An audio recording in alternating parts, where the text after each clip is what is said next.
Nie chcę rekonstruować więzadła krzyżowego.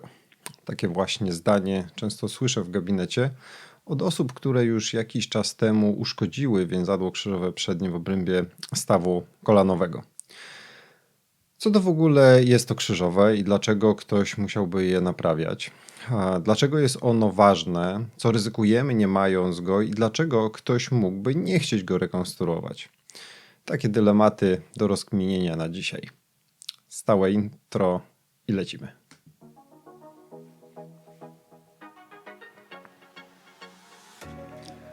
Witam Cię bardzo serdecznie w 57. odcinku podcastu Ortopedia Moja Pasja. Ja nazywam się Michał Drwinga, jestem ortopedą, a w podcaście omawiam problemy ortopedyczne, pokazuję jak pracuję, czym kieruję się proponując konkretny sposób leczenia oraz jakie są jego alternatywy i możliwe powikłania.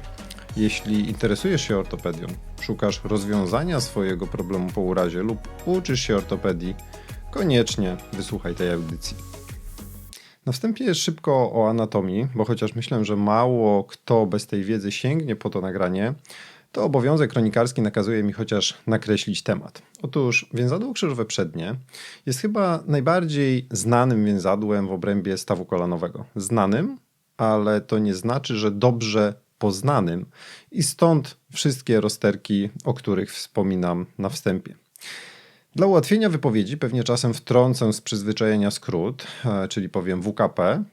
Skrót pochodzi oczywiście od więzadło krzyżowe przednie, WKP. Niemniej często stosuje się skrót ACL. Ten z kolei pochodzi od angielskiej nazwy tego więzadła, czyli Anterior Cruciate Ligament. Więzadła krzyżowe są w kolanie dwa. Przednie, o którym mówię, i tylne, które uszkadza się rzadziej i dzisiaj nie będzie omawiane. Więzadło krzyżowe przednie rozciąga się po skosie pomiędzy kością udową a kością piszczelową. Przyczepia się mianowicie do przyśrodkowej powierzchni kłykcia bocznego kości udowej oraz do przodu od wyniosłości kości piszczelowej, otaczając swoją stopą korzeń przedni łąkotki bocznej. Wystarczy stosunkowo nieduży uraz koślawiący kolana, czyli wtedy, kiedy kolano ucieka do wewnątrz, lub uraz skrętny, aby więzadło zerwać. A pacjenci zazwyczaj relacjonują, że słyszeli coś w formie trzasku, że w kolanie coś strzeliło. A w izolowanym uszkodzeniu więzadła krzyżowego przedniego pacjent może czasem nie odczuwać bólu.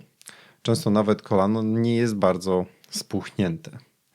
A objawy zależą bardziej od zakresu uszkodzeń towarzyszących, takich jak stłuczenie bądź wręcz złamanie tylnej krawędzi kłykcia bocznego kości piszczelowej, uszkodzenie łąkotek lub uszkodzenie więzadeł pobocznych.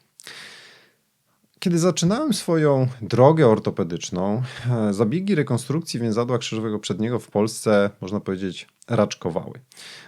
Wykonywała je wtedy pewnie garstka ortopedów. Na świecie z kolei w tym czasie wiele mówiono już o problemie, rozmawiano na kongresach ortopedycznych i powstawały kolejne prace oceniające skuteczność lub nieskuteczność ówczesnych rekonstrukcji. Chyba od dawna ortopedom coś nie leżało z tym więzadłem. Jedną z największych obiekcji publikowanych wówczas były obserwacje, że rekonstrukcja więzadła nie zabezpiecza kolana przed rozwojem wczesnych zmian zwyrodnieniowych stawu. Z drugiej strony jednak zauważono, że kolano bez więzadła potrafi niszczyć się jeszcze szybciej, doprowadzając do całkowitej artrozy i zniszczenia stawu w ciągu około 20 lat. Wszystko oczywiście od zależności od wyjściowego wieku pacjenta i intensywności jego aktywności. Kiedy nie ma więzadła krzyżowego przedniego, powstaje niestabilność przednia kolana, czyli kość piszczelowa przesuwa się nadmiernie do przodu w stosunku do kości udowej. W takiej sytuacji przygniatane są rogi tylne łąkotek, które stopniowo ulegają destrukcji. Stopniowo dochodzi do utrwalonego podwichnięcia przedniego i zmienia się rozkład sił oddziałujących na chrząstki. Co się dzieje dalej? Pacjent podświadomie chodzi na lekko przygiętym kolanie, bo nie czuje się stabilnie. To podobnie jak w sytuacji, kiedy idziemy po lodzie. A w kolanie bez wyprostu z kolei nie napinają się więzadła poboczne, co doprowadza do sytuacji, w której obciążenie przenosi się jedynie przez jedną, to znaczy przyśrodkową lub boczną część stawu kolanowego. Wszystko to razem szybko doprowadza do uszkodzeń powierzchni chrzęstnych, rozwoju osteofitów i utrwalonego deficytu wyprostu. Kolano zaczyna boleć po większości aktywności, boleć i puchnąć. A w początkowym okresie objawów taki staw możemy jeszcze próbować ratować. Leczymy łąkotki, naprawiamy powierzchnie stawowe oraz rekonstruujemy więzadło krzyżowe, a nierzadko i rozciągnięte już wówczas więzadło przednioboczne. Jeśli doszło do deformacji osi kończyny, sięgamy również po osteotomię. Jak widzisz, już sama wyliczanka tego, co należy zrobić, jest wystarczająco wymowna, jak rozległe są to zabiegi. A najgorsze jest w tym wszystkim to, że takie ratowanie nie sprawi, że kolano jest nowe.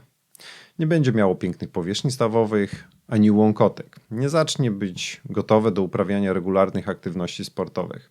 Sukcesem jest ograniczenie dolegliwości bólowych i względne zatrzymanie procesu destrukcji. W takim razie, czy zawsze bez więzadła kolano ulega destrukcji? Tego nie możemy być pewni. Z nieznanych powodów u części osób do takich zmian dochodzi bardzo szybko, a inni przez wiele lat funkcjonują znakomicie i nawet nie odczuwają niestabilności. Niestety, na początku drogi po uszkodzeniu więzadła krzyżowego przedniego pacjent nie wie, czy jego kolano będzie się psuło szybciej czy wolniej. Nie wie tego również ortopeda. Oczywiście im więcej towarzyszących uszkodzeń, tym bardziej możemy domyślać się, że problem będzie narastał. Im bardziej pacjent odczuwa niestabilność, tym większa pewność szybkiego uszkodzenia łąkotek i proces destrukcji może przyspieszyć. Prześledźmy w takim razie, co może wydarzyć się po urazie kolana i jakie podejmujemy decyzje. Dlaczego możemy nie chcieć rekonstruować więzadła? Uwaga! Pacjent po świeżym urazie stawu kolanowego, w czasie którego doszło do uszkodzenia więzadła krzyżowego przedniego, zazwyczaj trafia do ortopedy, przechodzi badanie kliniczne i dość szybko dowiaduje się o konieczności wykonania badania rezonansem magnetycznym. Mam nadzieję, że tak jest. A badanie kliniczne kolana w krótkim okresie czasu od urazu nie jest łatwe. Często kolano jest spuchnięte, wypełnione krwiakiem i bolesne. Już próba dotknięcia wzbudza w pacjencie obawę, a kiedy próbujemy zbadać stabilność takiego stawu, pacjent, obawiając się bólu, zazwyczaj usztywnia kończynę mięśniową. Nawet jeśli próbujemy się rozluźnić, to podświadomie mięśnie napinają się i badanie stabilności może po prostu nie być miarodajne. Stąd też potrzeba wykonania badania obrazowego, jakim jest rezonans magnetyczny. I co my tam możemy zobaczyć? Oczywiście uszkodzone więzadło krzyżowe przednie, może być pękniętą łąkotkę, często dochodzi do większego lub mniejszego kompresyjnego złamania tylnej krawędzi kłykcia bocznego kości piszczelowej, no i oczywiście stłuczenia kłykcia bocznego kości udowej. Coś musiało w coś uderzyć przecież. Przy większym urazie możemy znaleźć uszkodzenie więzadła pobocznego piszczelowego i tu się zatrzymamy, bo oczywiście uraz mógłby być jeszcze większy i doprowadzić do jeszcze większych destrukcji. Wtedy jednak decyzje mogą być już zupełnie inne i pacjent raczej nie będzie pasował do naszych rozważań o ewentualnym leczeniu zachowawczym. Czy to, że w rezonansie widzimy uszkodzenie więzadła krzyżowego, oznacza, że możemy uznać kolano za niestabilne? Według mnie nie, tylko wybadanie niestabilności może niestabilność potwierdzić. Spotyka się pacjentów, u których w rezonansie więzadło jest uszkodzone, ale niestabilności nie da się wybadać. Jaki z tego wniosek? A po urazie warto poczekać jakiś czas, jeśli to możliwe rozpocząć rehabilitację i kiedy kolano poprawi się, ponownie zbadać. Powiedzmy 3 tygodnie powinno wystarczyć. Tu dochodzę do pierwszej sytuacji, kiedy nie zalecam rekonstrukcji więzadła krzyżowego przedniego. Jeśli kolano w badaniu klinicznym popartym oceną stabilności przy użyciu chociażby rolimetra nie jest niestabilne, nawet jeśli w rezonansie widzę uszkodzenie, proponuję pacjentowi, aby poczekał. Nie ma oczywiście gwarancji, że kolano docelowo będzie w pełni stabilne. Warto jednak spróbować. Kontynuujemy rehabilitację, wzmacniamy mięśnie, a regularnie sprawdzamy stabilność i czekamy z nadzieją, że stabilność utrzyma się, a w rezonansie w końcu zobaczymy ładny sygnał wygojonego więzadła krzyżowego. Kolano może jednak się zdestabilizować i co wtedy? A może być również od razu niestabilne po urazie. Czy wtedy należy zdecydować o rekonstrukcji? Z mojej strony taka propozycja wyjdzie, ponieważ sądzę, że przy dzisiejszej już świadomości i technice rekonstrukcji więzadła kolano ma większe szanse długo funkcjonować niż w przypadku przetrwałej niestabilności. Ale to jest mój punkt ortopedyczny widzenia. Pacjent może jednak mieć wątpliwości i nie chcieć rekonstrukcji. Kiedy te wątpliwości mogą mieć sens? Kiedy pomimo klinicznej niestabilności można pomyśleć o leczeniu zachowawczym. Jest kilka warunków, które pacjent powinien spełnić. Po pierwsze, uraz był stosunkowo nieduży, doszło do izolowanego uszkodzenia więzadła, bez uszkodzeń łąkotek, a bez uszkodzenia innych więzadeł oraz nie doszło do złamania tylnej krawędzi kłykcia bocznego kości piszczelowej. Punkt drugi, pacjent nie odczuwa niestabilności stawu, w aktywnościach życia codziennego kolano mu nie ucieka. Oraz punkt trzeci, aktywności nie powodują męczenia się stawu oraz tworzenia się wysięków. W takiej sytuacji proponuję, aby pacjent się rehabilitował, znów wzmacniał stabilizację mięśniową i w regularny sposób sprawdzał stan stawu, wykonując na przykład co roku badanie rezonansem magnetycznym. Dlaczego? Bo to pozwoli na wczesne wykrycie ewentualnie tworzących się uszkodzeń i podjęcie świadomych dalszych decyzji. A ktoś zapyta, czy wielu takich pacjentów leczę zachowawczo? No niestety nie ma ich wielu, zazwyczaj kilku w sezonie. Złośliwi twierdzą, że szansa na wygojenie krzyżowego jest równa z wygraną w totolotka. Może i tak, ale jednak przecież się zdarzają. Wspomniałem już, że kolano po rekonstrukcji również może rozwinąć zmiany zwyrodnieniowe. W takim razie dlaczego, skoro więzadło wróciło na miejsce? I tu niestety nasza wiedza nie jest wystarczająca. Można podejrzewać, że jedną z przyczyn jest to, że my do dzisiaj tak naprawdę nie potrafimy wiernie odtworzyć struktury przestrzennej oraz sposobu przyczepu oryginalnego więzadła krzyżowego przedniego. Technika cały czas ewoluuje, zmienia się, jest doskonalona, a mamy coraz większą świadomość tego, jak więzadło wygląda. I może to trochę śmieszne, ale na temat jego anatomii wiele dowiedzieliśmy się dopiero w ostatnich latach.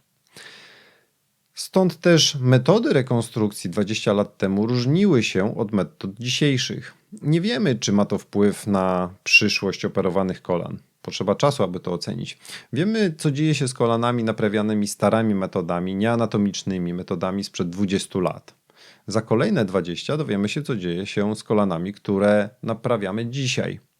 Może więc następcy nie będą się krzywić, podobnie jak my, kiedy dzisiaj widzimy metody operacyjne więzadła krzyżowego z końca XX wieku. Jeśli chciałbyś posłuchać więcej na temat więzadła krzyżowego przedniego, to zachęcam Cię do przesłuchania mojego pierwszego odcinka podcastu Urwałem więzadło krzyżowe przednie i co dalej. Odcinka 46, jak robi się więzadło krzyżowe, 45, jak szybko goi się krzyżowe oraz odcinka 22, rehabilitacja po ACL. A jeśli już miałeś kiedyś rekonstrukcję i znów więzadło nie wytrzymało, to przed ewentualną kolejną naprawą na pewno powinieneś posłuchać odcinka 36, gdzie omawiam wtórne uszkodzenia więzadła krzyżowego. Jak widać, można z moich podcastów dowiedzieć się już naprawdę wszystkiego o krzyżowym i to na każdym etapie leczenia. Od urazu po rehabilitację i wtórne rekonstrukcje, a niebawem jeszcze coś się pojawi, ale to na razie niespodzianka. Jeśli podoba Ci się ten kanał, to proszę zostaw opinię w miejscu, gdzie go odsłuchujesz, niezależnie czy będzie to Spotify, Apple Podcast, inna aplikacja podcastowa, czy chociażby kanał YouTube. Z góry serdecznie dziękuję za każdą opinię. Do usłyszenia niebawem.